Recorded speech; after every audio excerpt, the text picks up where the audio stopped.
inyo lahat. Ako po si Jem Gabriel Espinaranda para sa Balitang Bayan.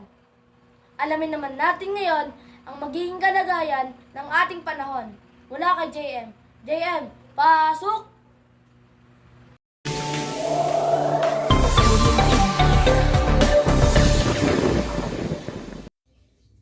Maraming salamat sa iyo, JM Gabriel. Ulat panahon ngayong araw. Batay sa weather forecast ng Pag-asa, tuluyan ng nalusang binabantay ang LPA, timog kanlurang bahagi ng Mindanao.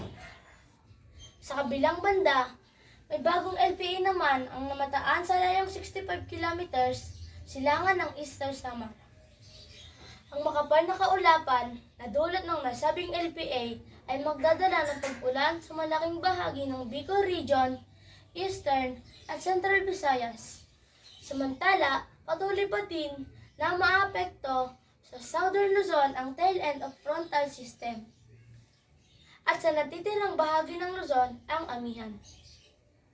Para sa magiging lagay ng panahon sa Metro Manila, asahan ang maaliwalas na panahon, ngunit may tsansa na mahihinang papulong-pulong pag-ulan pagdating ng hapon at gabi.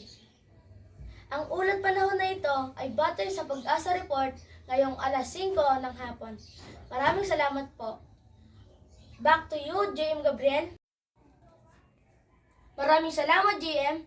At iyon ang ating ulat panahon para sa araw na ito. Muli, ako po si JM Gabriel Espinaranda para sa Balitang Bayan.